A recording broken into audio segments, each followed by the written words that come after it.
Pentingnya bangkit itu menjadi satu kata kunci bagi kita. Bangkit, bangkit, bangkit dan optimis.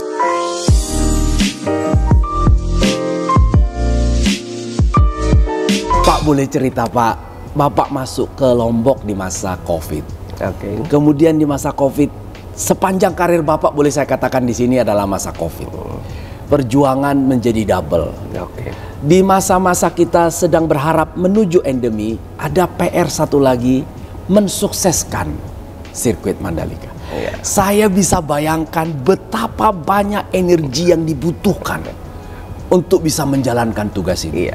Dan saya lihat Pak Heru memiliki energi itu, bahkan menularkan ke tim. Tapi bagaimana halnya dengan mengajak di luar Bank Indonesia yang lebih luas ini Pak, masyarakat, stakeholder kita untuk ikut bersemangat menambah energinya Pak. Boleh kasih tips sedikit apa-apa saja yang Bapak sudah lakukan untuk menggalang kerjasama itu Pak? Baik, pertama saya harus selalu menunjukkan bagaimana pentingnya kita bangkit dan tidak terus menyalahkan kondisi yang ada. Oke. Jadi kita harus selalu mengatakan ini adalah sudah terjadi, ini memang sudah takdir, pandemi ini memang datang dan harus kita hadapi. Tapi tidak kemudian kita menjadi berkeluh kesah dan menyesalkan semua kejadian yang sudah ada. Pentingnya bangkit itu menjadi satu kata kunci bagi kita. Bangkit, bangkit, bangkit dan optimis. Oke, Pak. Bangkit dan optimis menjadi satu bagian bagaimana kita terus mampu menapaki aktivitas pekerjaan dan juga mengelola perekonomian di daerah ini bersama-sama dengan pemerintah daerah, stakeholders yang lain, masyarakat pelaku ekonomi di dalamnya. Yang saya selalu mengatakan optimisme itu harus menjadi bagian penting agar pelaku usaha juga mereka mempunyai standar kenyamanan untuk melakukan aktivitas usahanya. Iya. Saya bisa jelaskan bagaimana kita lewati tahun 2020, kontraksi ekonomi di Provinsi NTB ini bisa mencapai minus 0,62%. Triwulan 1 2021 kita masih hadapi kontraksi ekonomi 1,18%. Masih minus, oke. Di sini yang saya katakan, it is done, memang kondisinya pada saat itu sedemikian beratnya dan kita seperti kita sadari bagaimana proses vaksinasi juga yang masih terbatas, sehingga kita melihat bagaimana mengkondisikan antara pengendalian COVID dan mengelola ekonomi ini salah satu yang memang belum beriringan. Tapi seiring berjalannya waktu, vaksinasi terus meningkat dengan sangat baik. Di Provinsi NTB kita sudah mencapai untuk yang vaksin pertama 92,5%. Yang dosis 2 kita sudah mencapai 71-72%.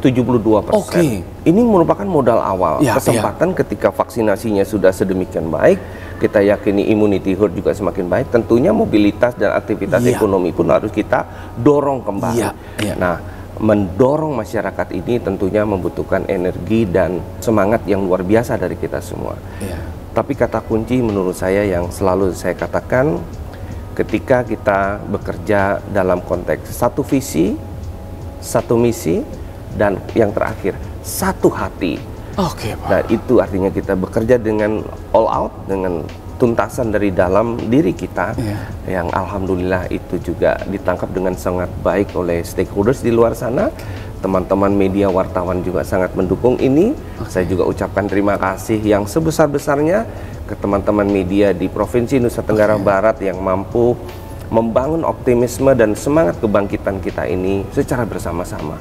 Rasanya kalau kita tidak bekerja yang luar biasa dengan beberapa stakeholders di dalamnya, dengan pemerintah daerah, dengan institusi terkait lainnya, rasanya ketika waktu non pertambangan kita cenderung turun, ini kita cari sumber-sumber ekspor baru yang bisa mengangkat dan menalangi, menalangi kondisi ekspor yang lainnya yang sempat turun. Kita talangi dengan apa? Sumber pertumbuhan ekonomi baru. Kita punya vanili, kita punya sarang burung walet, kita punya juga kerajinan-kerajinan yang bisa kita ekspor, kita punya lobster yang bisa kita ekspor, kita punya kopi yang juga bisa kita ekspor luar biasa, dan juga beberapa komoditas ekspor lainnya. Dan satu lagi pariwisata pasca Mandalika. Nah, itu juga menjadi sektor yang luar biasa. Luar biasa tuh Luar nih, Pak. biasa. Saya selalu Impact-nya. mengatakan Provinsi NTB ini secara struktur ekonomi luar biasa. Dia punya sektor pertanian 24%, sektor pertambangan 16%, Oke, Pak. perdagangan 14%, konstruksi kurang lebih 9% dan transportasi 4%. Oke. Kalau nantinya hadir yang namanya sektor pariwisata Menyumbang 20%. luar biasa. Ini pertanian pasti akan terdongkrak, perdagangan Iya. terdongkrak, transportasi terdongkrak, konstruksi karena banyak yang bangun Betul, hotel. villa pasti akan terdongkrak. Nah, semua sisi ini new source engine of growth-nya tentunya adalah sektor pariwisata. Iya, betul. Jadi kami juga melihat bagaimana sangat strategisnya kawasan Mandalika ini dalam konteks pengembangan ekonomi, bukan hanya di tataran untuk mengejar pertumbuhan ekonomi yang tinggi, tapi yang lebih penting lagi juga bagaimana kita mencoba pertumbuhan ekonomi yang tinggi ini juga dibarengi dengan inklusivitas di dalamnya. Iya. Jadi bagaimana ekonomi grassroots itu juga harus kita tumbuhkan dengan Iya. secara baik. Dan di ujungnya adalah kesejahteraan rakyat di NTB yang lebih meningkat. Amin. Amin. Kesejahteraan meningkat, pendidikan lebih bisa dikejar. Baik, ya. Harkat diri, Juga naik. kebanggaan. Dan akhirnya ini berdampak menemukan sumber daya manusia yang baru. Amin.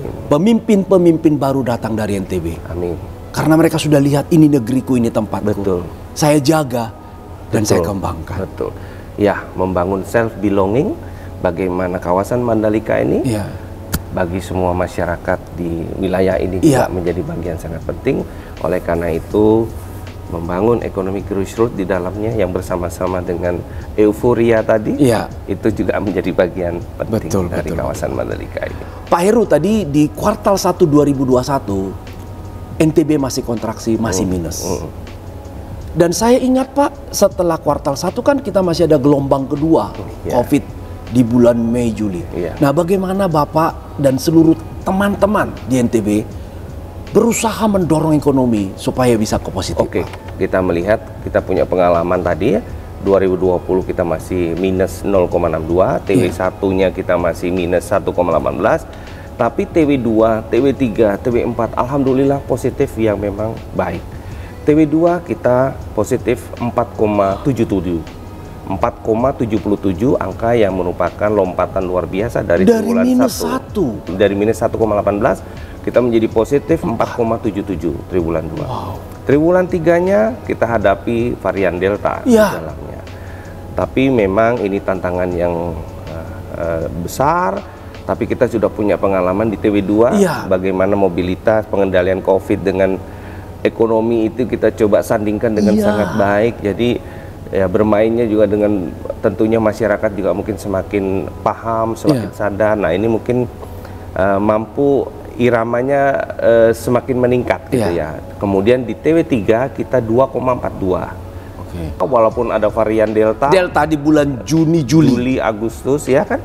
Dan Ya, ditutup. Juni, Juli, Agustus itu kan Berat sekali, itu kan. makanya terlihat banget kan. Iya, padahal Tapi dia masih sudah positif. mengangkat sebelum Iya, tapi iya. masih positif 2,42. Karena memang mobilisasi di situ tiba-tiba terhambat banyak. iya, Pak. ada PPKM lagi PPKM. kan. Betul. Tercermin langsung, Pak, ya. Iya. Nah, bagaimana menutupnya? Jadi berapa, Pak, di menutupnya di Di kuartal terakhir? TW4 kita 3,18. Wow. Sehingga secara tahunan Provinsi NTB tetap positif 2,30%. Jadi ini merupakan saya lihat sebagai angka yang luar biasa, dan ini merupakan modal ketika pesimisme yang sebelumnya kita Berubah jadi optimisme. menjadi suatu perubahan yang mendasar, optimis dan bangkit.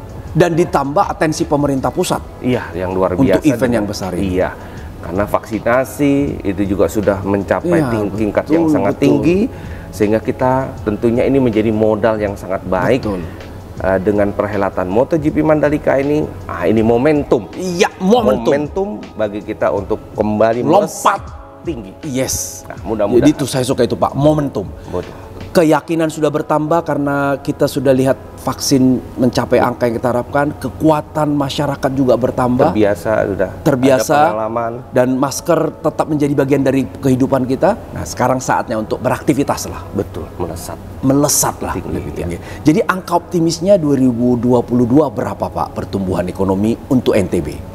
Kita melihat bisa mencapai kisaran 4,2 hingga 5,2% secara tahunan. Wow. Tapi itu angka yang sangat angka moderat ya. Betul. Jadi mungkin kalau nanti ini bisa lebih besar, bisa lebih tinggi Iya. di dalamnya. Paling nggak memasuki kuartal 2 kita ada event ini, Pak. Betul, ini pasti insya Allah tinggi. Iya, betul. Udah terlihat Pak, hotel, penerbangan, demand terhadap makanan, souvenir luar biasa. Luar biasa. Iya. Nah, memang tantangannya menjaganya di kuartal-kuartal selanjutnya. Iya. Dan saya dengar juga sirkuit ini kan bukan hanya di event 3 hari ini, dalam setahun aja kan ada beberapa event. Betul. Memang skalanya beda-beda. Betul. Tetapi sekali orang datang, Betul. orang sudah lebih mudah untuk kunjungan berikutnya. Betul. Dan ini kontraknya kan kita udah 10 tahun kan? Kontraknya 10 tahun. Jadi pasti event ini akan terus berlangsung. Ya kan? Jadi MotoGP ini. Jadi menurut saya juga menarik ya. Ke depan yang penting itu bagaimana paket wisatanya ini perlu dibentuk menjadi paket wisata yang juga memicu length of stay yang lebih panjang. Iya. Gitu. Jadi tadinya datang ke Lombok kan tentu lihat alam, Ya, budaya, ya, kemudian juga kuliner. Sekarang tambah paket untuk mengunjungi sirkuit. Betul. Di sirkuit nanti semoga sudah ada motor yang disiapkan, jaket, helm. Iya. Sekali seumur hidup Pak berada di sirkuit Pak. Nyata senyata-nyatanya Pak. Sirkuit internasional terbaik. Betul. Oh iya, kemarin waktu saya kunjungi pun banyak sekali hal-hal yang berkembang waktu di pembangunannya Pak ya. Iya. Sampai-sampai beberapa pembalap mengatakan ini the best katanya Pak. Iya, betul. Ya kalau kita ikuti pemberitaan Ya. dan statement dari beberapa itu memang seperti itu kan. Begitu Pak ya. Ya mungkin kalau kita lihat kan sirkuit ini kawasannya juga ada bukit-bukit yang hijau. Bukit-bukit ya yang kan? hijau, pandangan ke laut. yang laut yang luar bagus biasa. banget. Ya mungkin kalau di tempat yang lain nggak ada. Tandus. Iya. Atau blok-blok kota. Blok-blok, betul. Ya, nah ini kan agak berbeda. Jadi mungkin saya juga setuju, saya sependapat juga. Itu one of the best ya mungkin ya kalau dalam perspektif saya itu ya. Bukan hanya konstruksinya karena kan dibuat belakangan, pasti sudah mempelajari standar-standar konstruksi dari seluruh sirkuit sedunia. Betul, bahkan katanya kalau hujan dia akan segera kering. Itu dia Pak, kemarin kan kita datang ke situ beruntung kita dikasih izin masuk. Waktu kita datang itu hujan lebat sekali. Tapi saya ingin berfoto di sirkuit. Saya sempat mikir basah celana saya ini nanti. Begitu saya taruh, loh gak ada airnya. Ternyata serapannya dia punya banyak sekali drainase untuk menampung air-air. Terus saya lihat juga ban-ban pengamannya itu di pojok itu lumayan jauh ya Pak ya. Iya. Ada pasir-pasir sebelumnya, batu-batu pasir. Baru di sana. Jadi the safest circuit kan katanya. The safest circuit in the world. Iya, katanya begitu. Kalau ada trouble, ada accident, dia langsungnya jatuh ke pasir-pasir itu, ya mudah-mudahan akan langsung ketahan, ya, sehingga tidak terpental-pental. Dan setelah itu pun masih ada ban-ban yang menjaganya. Selain itu kan perlindungan dari pembalap pun luar biasa. Ya mudah-mudahan lah semuanya berjalan lancar. Jadi sekali lagi teman-teman belajar banyak bahwa saat ada event internasional di tempat Anda ikut bertanggung jawab untuk menjaganya, mensukseskannya, dan satu lagi menggunakannya menjadi sumber ekonomi setelah event itu sendiri. Pak Heru, untuk anak-anak muda Pak, kalau saya lihat kan sebenarnya MotoGP ini dekat dengan anak muda. Tapi kalau bagi anak muda kan sering dilihat itu sebagai event saja Pak.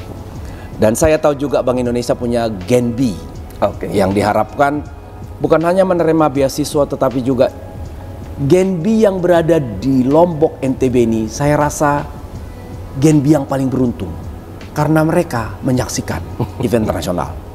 Nah, apa harapan Bapak untuk anak-anak muda yang menjadi penerus Bapak di kantor, penerus pemimpin-pemimpin di NTB, dan penerus pemimpin-pemimpin di Indonesia? Dari kacamata Bapak yang berkarir puluhan tahun, compare dengan tantangan yang dihadapi anak muda di masa depan. Baik, saya melihat kalau Gen B, yaitu penerima beasiswa dari Bank Indonesia, adalah tunas-tunas baru bagi daerah ini. Iya, Pak. Tunas-tunas baru yang nanti mereka akan menjadi motor pengembang daerah ini. Karena mereka menjadi motor atau tunas baru dari pengembang di daerah ini, kalau mereka mempunyai struktur potensi ekonomi daerah yang luar biasa seperti yang saya katakan, pertaniannya bagus, punya pertambangan, punya nanti sektor pariwisata yang luar biasa. Janganlah sekedar menjadi penonton. Jadilah pelaku dan subjek yang vital di dalam membangun potensi. Ambil peran. Ambil peran. Jangan menjadi penyaksi atau menyaksikan saja. Jadilah subjek. Subjek dari potensi yang ada. Sedemikian banyak potensi yang ada. Masuklah dan garaplah itu. Entah itu bikin sablon, macam-macam, bikin kaos, merchandising, ya. Naikkan wastranya, konten sekalipun boleh. Naikkan UMKM-nya menjadi digitalisasi, naikkan bagaimana juga pendampingan untuk sektor-sektor pertaniannya. Itu menjadi luar biasa. Bantu para penenun membuat desain-desain yang lebih baru. Penenun pandai menenun, tapi nggak kebayang oleh mereka apa sih lukisan berikutnya, apa yang diterima di Eropa, apa yang diterima di Amerika. Tapi mereka pandai menenun. Karena menenun buat mereka sudah jadi hidup, bukan pekerjaan. Jadi satu poin tadi Pak, ambil peran, masuk, jangan menonton, kembangkan itu. Jadi kalau dalam perspektif yang sangat-sangat kuat saya terima dari poin Bapak barusan itu, pemuda yang sukses di masa depan, pemuda yang mengambil tanggung jawab di masa kini. Betul Bang Jaja. Bukan hanya menambah nilai dari sisi pengetahuan, knowledge, pelatihan, sertifikasi. Itu potensi. Tapi tanpa ambil tanggung jawab. Betul Bang Jaja. Ini hanya sebuah potensi. Betul.